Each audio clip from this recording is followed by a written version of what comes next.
안녕하세요. 김남호 전도사입니다.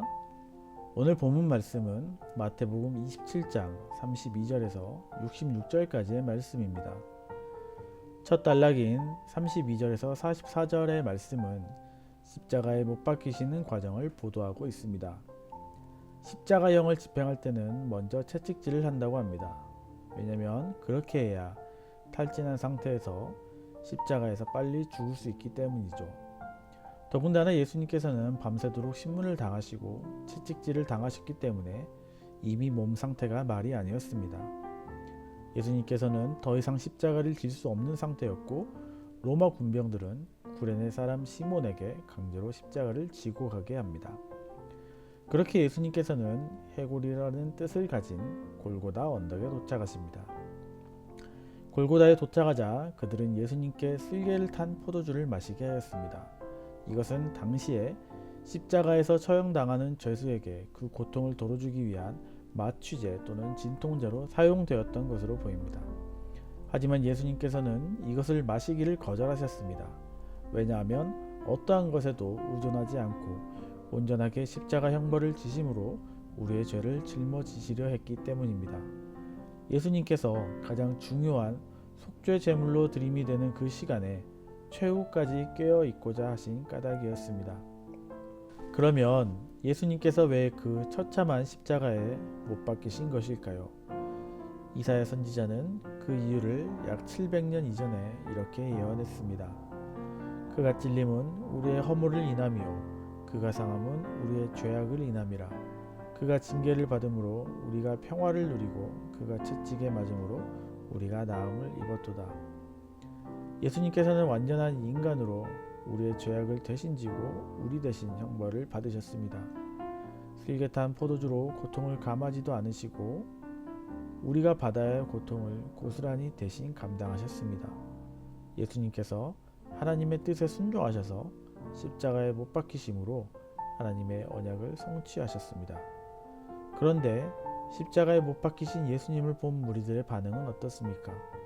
39절에 보면 지나가던 자들이 예수님의 모습을 보고 머리를 흔들며 그분을 모욕하였습니다.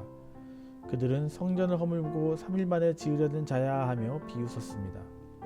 이어서 내가 하나님의 아들이라면 내 자신을 구원하고 십자가에서 내려와봐라 라고 모욕합니다. 그리고 대제사장들과 서기관들과 장로들 곧 이스라엘의 모든 지도자들이 예수님을 모욕합니다. 42절 43절을 보면 저가 남은 구원하였을 때 자기는 구원할 수 없도다. 저가 이스라엘의 왕이로다. 지금 십자가에서 내려올지어다. 그러면 우리가 믿겠노라. 저가 하나님을 신뢰하니 하나님이 저를 기뻐하시면 이제 구원하실지라. 제 말이 나는 하나님의 아들이라 하였도다 하였습니다. 이제 예수님과 함께 못 박힌 강도들조차 예수님을 조롱하고 있습니다. 모든 이스라엘 백성들이 예수님을 거절하였습니다. 예수님의 십자가 죽음은 순환의 절정일 뿐 아니라 예수님의 지상사역의 절정이기도 합니다.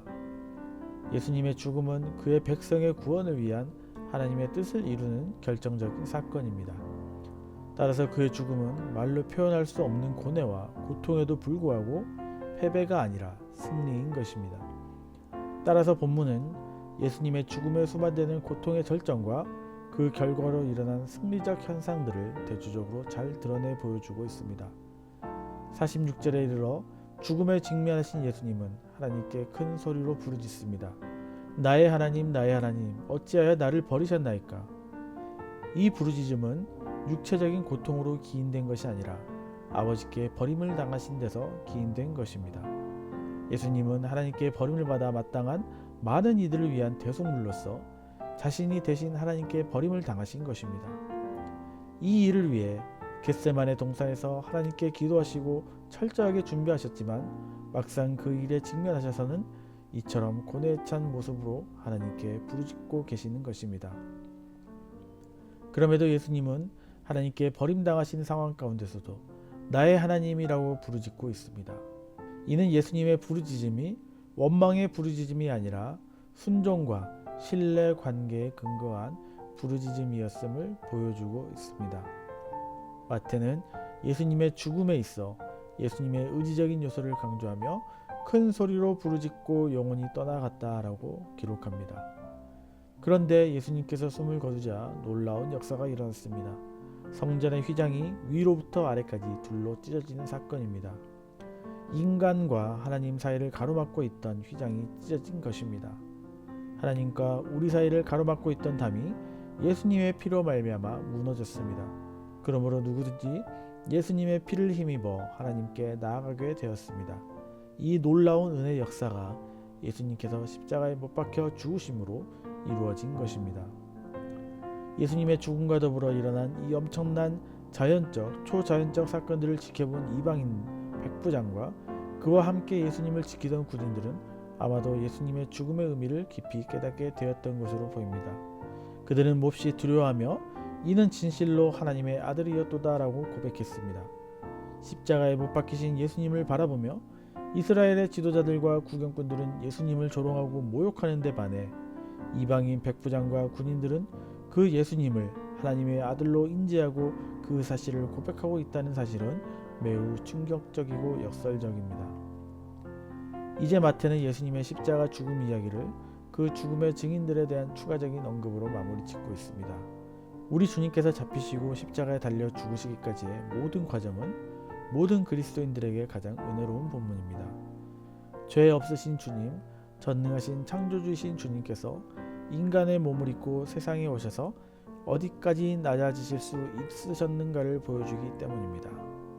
그 낮아지심은 오직 자기 백성을 사랑하시고 구원하시기 위함이었고 모든 그리스도인의 삶 속에 낮아지심과 십자가 짐이 무엇인지를 보여주십니다. 우리가 십자가에 달리신 주님을 생각하고 사는 것만이 그분을 따라서 살 수 있는 길입니다. 우리를 구원하시기 위해 그 모진 고난을 받으시고 하나님께 버림받음을 감당하셨던 예수님을 기억하시면서 오늘 하루도 승리하시는 시은소 교회 성도님들 되시길 소망합니다.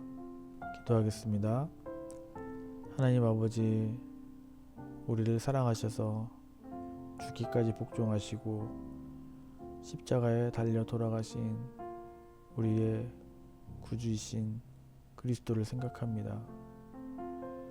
하나님, 우리 또한 우리 삶 가운데서 우리 자기를 부인하고 십자가를 지는 삶을 기쁘게 감당할 수 있도록 하여 주시옵소서.